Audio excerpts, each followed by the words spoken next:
Assalamualaikum warahmatullahi wabarakatuh. Jumpa lagi dengan saya Bagus Utomo dari komunitas peduli skizofrenia. Apa kabar teman-teman? Semoga semua sehat, banyak rezeki dan tetap semangat ya. Teman-teman, kalau kemarin-kemarin saya ngebahas hal-hal yang serius deh tentang soal kesehatan jiwa, tentang skizofrenia dan lain-lain. Kali ini agak beda dikit ya. Saya kali ini mau bacain satu puisi. Tapi kenapa nih saya bikin sesi yang agak beda? Karena selama ini saya baca tuh dari ke tahun ke tahun, banyak sekali teman-teman yang nanya sebenarnya apa arti sukses. Kemudian juga gini, teman-teman yang jatuh bangun menghadapi masalah kesehatan jiwa ya, menghadapi gejala yang membuat dia kadang lumpuh, tidak berfungsi ya. Kemudian dia bangkit lagi. Nah, ketika dia proses bangkit, kadang-kadang dia mulai sadar gitu. Aduh, betapa pengaruhnya gangguan mental ini terhadap hidupnya gitu. Kemudian dia mulai ngebandingin dengan teman-temannya yang satu angkatan, satu sekolah, satu kampus dan lain-lain ya. Akibatnya dia lihat, aduh teman-teman udah lulus, udah kerja, gajinya udah sekian, udah menikah, udah punya anak, lah kok saya masih seperti ini, bahkan saya mengalami gangguan jiwa. Wah, mereka udah sukses sementara saya jadi manusia pecundang dan gagal. Nah, itu yang membuat saya tergerak membacakan puisi kali ini. Terus ada juga teman-teman yang nonton motivator di TV dengan nilai wah sukses nih harus super lah, harus apalah gitu. Jadi bingung, apalagi melihat juga orang-orang yang terkenal, kaya, berpengaruh di media-media massa, terus membandingkan sama dia. Aduh, saya bukan apa-apa nih, apalagi di usia segini saya mengalami gangguan jiwa berat seperti skizofrenia. Wah, berarti saya nggak bakal bisa sukses, nggak bakal bisa berguna nih hidup saya. Nah, saya nggak akan membahas satu persatu pertanyaan teman-teman tersebut, nggak bisa saya menjawabnya satu persatu karena sebenarnya saya sendiri juga sama gitu. Saya kan juga manusia biasa, kadang saya juga berpikir seperti itu. Saya membandingkan dengan teman-teman, saya hadir di reuni teman-teman SMA, teman-teman kuliah udah begini, saya masih begini-begini aja. Ada seperti itu, saya juga manusia biasa ya. Karena itu daripada kita jawab secara kaku nih, begini sukses, ya mari nih dengerin, simak. Saya mau membaca sebuah puisi yang saya pilih, yaitu The Meaning of Success, karya Ralph Waldo Emerson, seorang penulis esai dan penyair di Amerika yang sangat terkenal dan berpengaruh di dalam sejarah negara Amerika ya. Ralph Waldo Emerson ini lahir tahun 1803 tanggal 25 Mei dan meninggal 1882 di bulan April tanggal 27. Nah, nanti ya mungkinlah kita bahas sedikit-sedikit tentang siapa itu Ralph Waldo Emerson supaya ngerti latar belakangnya.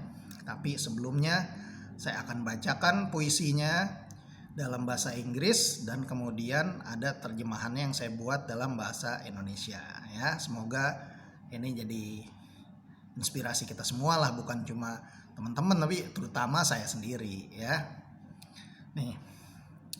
Oke, mari kita bacain ya. The meaning of success. To love often and much. To earn the respect of intelligent people and to win the affection of children. To earn the appreciation of honest critics and to endure the betrayal of false friends. to appreciate the beauty in nature and all that surrounds us, to seek out and nurture the best in others, to give the gift to yourself and to others without the slightest thought of return. For it is in giving that we receive. To have accomplished a task, whether it be saving a lost soul, healing a sick child, writing a book, or risking your life for a friend. To have celebrated and laughed with great joy and enthusiasm, and sung with exaltation. To have hope even in times of despair. For as long as you have hope, you have life. To love and be loved, to be understood and to understand. This is the meaning of success. Ralph Waldo Emerson. Sekarang saya baca bahasa Indonesianya, ya ini terjemahan saya sendiri. Jadi mohon maaf kalau ada kekurangan atau kurang membawa warna puisinya, karena kan saya juga bukan penyair ya. The meaning of success. Untuk sering tertawa dan lebih banyak lagi tawa.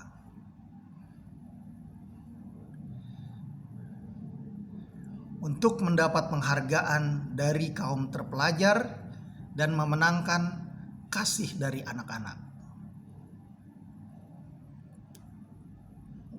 Untuk mendapatkan apresiasi dari kritik yang jujur dan bertahan dari pengkhianatan teman yang bermuka dua.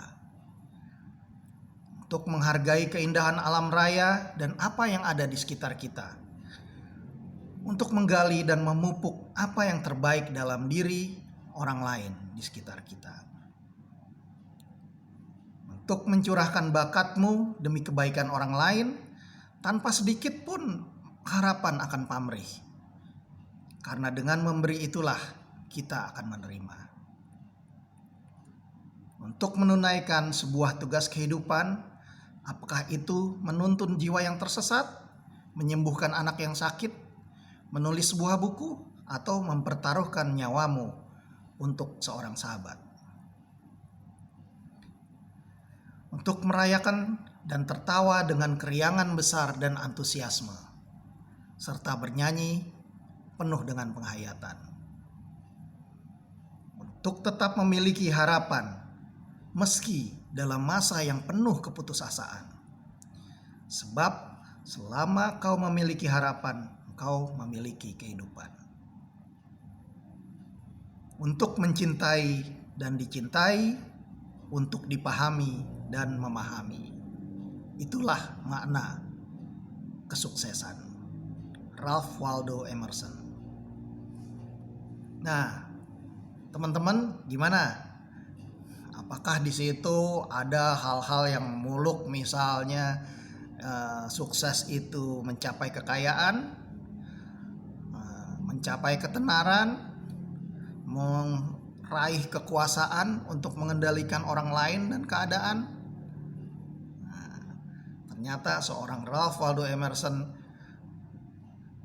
makna suksesnya simpel-simpel aja ya, gitu. Nggak seperti yang kita bayangkan muluk-muluk dan besar-besar. Kadang-kadang ternyata ya itu utamanya yang terakhir nih, untuk mencintai dan dicintai, untuk dipahami dan memahami.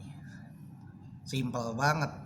Meskipun kalau ntar teman-teman ada yang jawab, wah ya simpel sih Mas Bagus, tapi nggak sesimpel itu juga pelaksanaannya. Ya kita laksanakan semampu kita aja lah, namanya kita juga manusia biasa, ya kan? Nah itu. Nah teman-teman, tadi kan saya janji nih ya, untuk memperkenalkan nih siapa sebenarnya Ralph Waldo Emerson ya. Kita bahas aja singkat ya.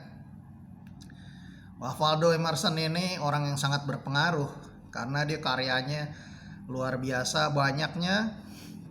Dia juga terkenal sebagai seorang penceramah atau penceramah tentang filosofi, tentang macam-macam topiknya ya, tentang alam dan lain-lain. Nah, dia tuh adalah seorang penulis esai, lecturer atau dosen lah atau penceramah. Kemudian juga dia filsuf, dia juga seorang penyair yang sangat produktif. Dia menulis banyak banget, dia juga editor bagi penulis yang lainnya, banyak banget deh gitu ya. Nah, dia juga di sejarah Amerika dia itu termasuk penyair yang sangat terkenal karena dia berkeliling ke seluruh negara gitu untuk berceramah kepada kalangan intelektual ya. Ralph Waldo Emerson itu hidupnya di masa zamannya Abraham Lincoln. Nah, di zaman itu dia sebagai pendukung dan dia memilih Abraham Lincoln sebagai presiden. Karena Ralph Waldo Emerson ini adalah seorang pendukung kebebasan budak dan persamaan hak budak dengan orang lain, gak ada perbudakan itu ya gitu. Meskipun di masa mudanya dia tidak terlalu kelihatan, tapi dia udah mulai menulis tuh karya-karya tentang aspirasinya dia yang tidak suka dengan adanya perbudakan. Khususnya dia itu dulu kan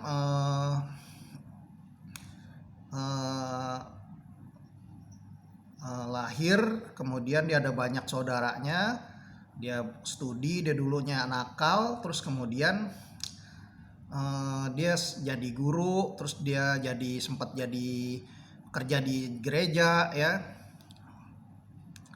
Dan kemudian dia itu di keluarganya banyak yang sakit ya. Nah, saudaranya banyak yang meninggal tuh, khususnya kena tuberkulosis. Nah, dia ketika dia hidup di kota dia nggak cocok, dia sempat pernah tinggal di 2 tahun di sebuah kabin di pegunungan di kota yang kecil, dan di situ dia belajar banyak tentang alam lingkungan. Oh, ternyata alam lingkungan ini mengajarkan banyak hal pada diri saya gitu. Tapi karena dia ada bakat sakit-sakitan dari keluarganya, akhirnya dia mulai tuh penyakit menyerang dia. Dia pindah ke kota yang lebih hangat, tapi masih dianggap masih dingin nih. Akhirnya dia pergi sampai ke Florida di Amerika Serikat. Nah, di situ dia mulai tuh membuat babak baru dalam hidupnya dia. Jadi dia sempat jalan-jalan di pantai, kan panas kan kalau daerah Florida. Nah, dia merasa betah di situ. Tapi disitulah dia belajar dan melihat begitu banyak ketidakadilan yang terjadi pada perbudakan. Dia sempat kerja dan suka hadir di ceramah-ceramah di gereja, tetapi di depan gerejanya itu juga menjadi tempat perdagangan perbudakan. Jadi dia sempat bilang bahwa kuping kanan saya dengar hal-hal yang indah nih tentang Tuhan ya, tetapi kuping kiri saya mendengar orang-orang berdagang budak gitu. Jadi ini membuat dia kekecewaan yang mendalam. Kemudian muncul tuh daya kritis dia terhadap agama Kristen dan juga ketuhanan gitu. Kemudian dia menikah sama istrinya, tapi istrinya juga sayangnya waktu itu memang banyak sekali kasus penyebaran tuberkulosis ya atau TBC. Istrinya kena TBC, kemudian meninggal dunia tuh umur 20 tahun. Disitulah dia akhirnya mengalami pukulan berat. Dia sedih banget. Dia kunjungin setiap hari makam istrinya. Terus sempet dia buka tuh peti istrinya untuk memandang jenazah istrinya. Dan di situ dia mulai uh, terbentuk pemikiran-pemikiran dia yang membentuk satu pandangan baru di Amerika, yaitu transcendentalism. Jadi gerakan transcendentalism itu muncul di abad ke-19 dan itu menjadi pengaruh besar Ralph Waldo Emerson pada bangsa Amerika juga pada penyair dan budayawan lainnya gitu. Padahal dia sebenarnya dulu dia sangat religius gitu. Tapi kemudian dia sempat dituduh ateis dan sebagainya. Karena pandangan dia jadi agak berbeda ketika dia membaca dan belajar tentang agama, kemudian masa-masa hidup dia berada di alam lingkungan yang indah, yang juga alami gitu.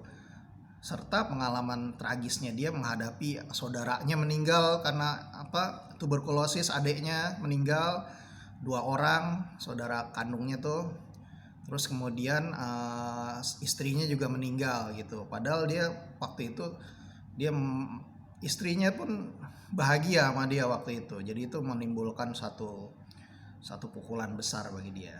Nah, terus juga pengalaman dia melihat ketidakadilan terhadap kaum budak itu membuat dia menjadi kritis terhadap ajaran agama dia, dan dia membentuk satu keyakinan sendiri tentang apa itu kebenaran ilahiyah.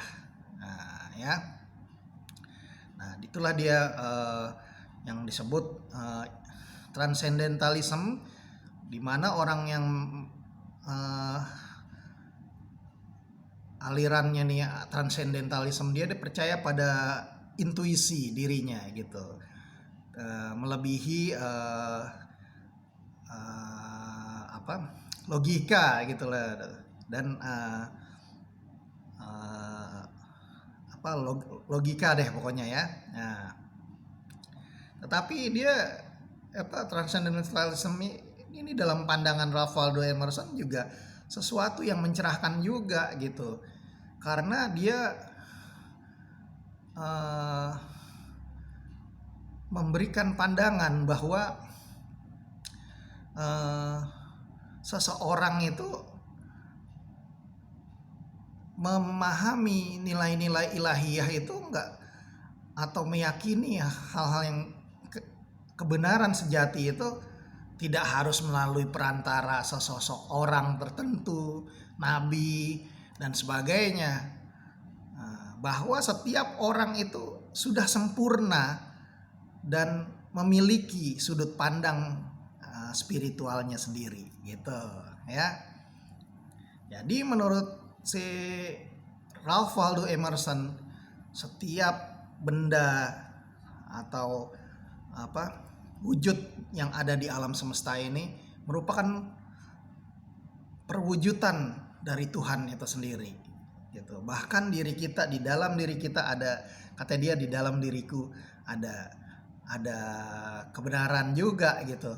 Dan itulah Jesus Christ sebenarnya. Setiap orang ada Tuhan di dalam dirinya. Intinya sih seperti itu. Di dalam bunga-bunga itulah ada nilai ilahiyah. Di dalam batu, di gunung-gunung dan langit yang terhampar itu adalah nilai-nilai ketuhanan, dan itu memberikan pencerahan pada saya secara spiritual. Itu dia transcendentalismenya dia. Nah, tapi pandangan dia yang luas seperti itu seringkali salah pahami oleh orang yang pemikirannya masih sempit tentang agama sebagai sesuatu yang ateis dan sebagainya. Padahal sebenarnya melihat alam itu sebagai perwujudan kebesaran Tuhan gitu loh, intinya sih seperti itu. Nah, makanya bagaimana Ralph Waldo Emerson menggambarkan kesuksesan, ya itu sederhana dalam hal kebaikan sehari-hari gitu teman-teman ya. Jadi kalau saya pribadi sih, mungkin misalnya saya nggak kaya, nggak terkenal atau berkuasa, seperti orang pada umumnya, nggak punya jabatan, ya saya begini-begini aja. Tetapi saya menjalani hidup ini mengalir aja, ngikutin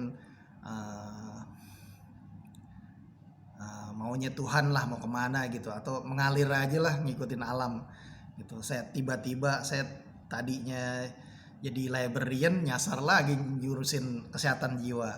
Itu kan sesuatu yang sama sekali tidak saya rencanakan, tapi bagaimana saya bisa berkontribusi terhadap alam semesta ini, membantu orang lain, itu kan sesuatu yang juga menurut saya sih walaupun kelihatannya nih defensif ya, itu bagi saya kesuksesan juga gitu. Iya, kalau dihitung kaya sih ya saya nggak punya apa-apa juga gitu, belum berkeluarga, belum punya anak, harta juga ya seadanya aja. Tetapi ya nilai bagaimana kita hidup berguna, kalau Nabi Muhammad kan bilangnya yang penting kita siapa yang paling banyak berguna selama hidup itu ya. Ya bagi saya sih itu segitu aja sih gitu. Meskipun bagi orang tentu ya itu defensif, karena dia bisa kaya, bisa terkenal, bisa berkuasa, ya itu biarinlah pandangan dia. Ya saya begini aja udah syukurlah, alhamdulillah gitu ya. Jadi itu teman-teman, Ralph Waldo Emerson ini menginspirasi begitu banyak orang karena juga kecintaannya terhadap alam. Bahkan esai pertama dia berjudul Nature atau alam semesta lah gitu ya. Dan kemudian meskipun dia akhirnya kecewa kepada Abraham Lincoln, karena Abraham Lincoln lebih fokus pada menyatukan bangsa daripada berjuang mewujudkan kesetaraan terhadap antara kaum budak dengan orang-orang kulit putih. Tetapi dia tetap mendukung Abraham Lincoln, dan ternyata memang perjuangan membangun kesetaraan itu sangat tidak mudah bagi bangsa Indonesia, sehingga di tahun 2020 ini mereka masih berjuang untuk memperjuangkan kesetaraan antara orang kulit hitam, kaum imigran ya, bangsa kulit berwarna dengan kulit putih gitu. Masih banyak banget orang yang rasis di Amerika, dan itu saya rasa sih salah satu perjuangannya Ralph Waldo Emerson, dan bagaimana dia menginspirasi orang terus mendukung persamaan ini adalah bagian dari kesuksesan dia, karena dia telah menginspirasi orang ya. Jadi teman-teman, siapapun diri kita, mau besar mau kecil, penting bagi alam semesta. Nah teman-teman, meskipun kalian jatuh bangun menghadapi gangguan jiwa, belum punya apa-apa, tetapi kalian bisa mengubah yang dulu kalian anggap musibah menjadi hikmah berharga dengan cara apa? Kita disiplin minum obat, konsul ke dokter, dan kemudian kita menjaga pemulihan diri kita tetap sehat. Kemudian kita bisa sharing dengan teman-teman sesama orang dengan skizofrenia, dengan orang dengan gangguan jiwa, dan kita saling menyemangati gitu. Jadi meskipun kita sendiri masih berjuang nih dengan kehidupan kita, tetapi ketika kita dalam keterbatasan itu bisa berbagi, ya tadi nih katanya Ralph Waldo Emerson, untuk menunaikan sebuah tugas kehidupan, baik menuntun jiwa yang tersesat, menyembuhkan anak yang sakit, menulis sebuah buku, atau mempertaruhkan nyawa buat seorang sahabat. Nah di dalam perjuangan kita yang menghadapi masalah kesehatan jiwa ini, jatuh bangun, kita sama-sama ini mewujudkan nih salah satu bait syairnya dia gitu. Jadi caregiver mempertaruhkan nyawa buat teman-teman ODS. Dia sendiri harus mikirin hidupnya, tapi dia tetap membantu ODS yang jatuh bangun, relapse lagi, kambuh lagi, putus obat, dia dorong lagi, ayo minum obat rutin. Nah itu pengorbanan teman-teman caregiver. mempertaruhkan nyawa sebenarnya buat teman-teman orang dengan skizofrenia, orang dengan gangguan jiwa lainnya ya. Jadi mari kita juga tetap dukung juga dan mengerti perjuangannya caregiver. Nah, teman-teman ODS bisa membantu teman-teman yang lain. Ingetin teman yang lain kalau dia lagi bosen minum obat, kasih semangat. Ayo, saya juga dulu pernah seperti itu. Tapi dengan minum obat saya terhindar dari kekambuhan dan saya bisa bangkit, bisa tetap berkarya dan produktif jadinya. Tapi kalau kambuh lagi, aduh terbuang hidup kita. Nah, dengan sikap seperti itu aja, dengan peran kehidupan yang baru nih kita, gitu. Sama lah kayak orang dengan sakit kanker, dia karena ketika dia kanker, dia kemoterapi dan sebagainya, terus kemudian dia survive, dia dapat second chance, gitu. Jadi dapat peluang kedua untuk hidup kembali dan dia biasanya terdorong untuk membantu sesama, untuk tetap semangat menghadapi penyakit, pulih, karena semangat itu bisa menentukan pemulihan. Demikian juga teman-teman orang dengan skizofrenia, ayo bantu teman-teman yang lain, kasih semangat, fokus, tetap minum obat rutin, terapi, jangan bosen setiap bulan kita konsul ke psikiater, supaya kita sama-sama bisa pulih, bisa hidup mandiri. Nah, disitulah menurut saya kalian bisa sukses meskipun dengan keterbatasan. Orang yang kayaknya setengah mati belum tentu bisa kayak kalian, bisa menolong sesama meskipun dalam keterbatasan. Kalian gak punya apa-apa, tapi kalian udah bisa menyelamatkan kehidupan orang lain. Nah, orang yang kaya terkenal belum tentu bisa dapat kesempatan seperti itu. Itulah kalian bisa mengubah yang tadinya dulu musibah menjadi hikmah, dan kalian meskipun dengan keterbatasan kalian istimewa, gitu ya. Nah, itu aja teman-teman. Mungkin message-nya dari saya nih kepada teman-teman semua. Semoga topik kali ini berguna khususnya buat saya sendiri ya. Saya juga orang biasa. Nah, kita jadi orang biasa aja lah ya. Tapi di sisi lain kita bisa hidup berguna. Nah, itu suksesnya kita. Gitu aja ya teman-teman. Semoga bermanfaat buat kita semua. Wassalamualaikum warahmatullahi wabarakatuh. Jangan lupa klik tombol subscribe dan loncengnya. Di share juga boleh. Dan kalau mau komen juga boleh atau saran. Saya senang kalau dapat saran. Terima kasih teman-teman. Salam sehat jiwa.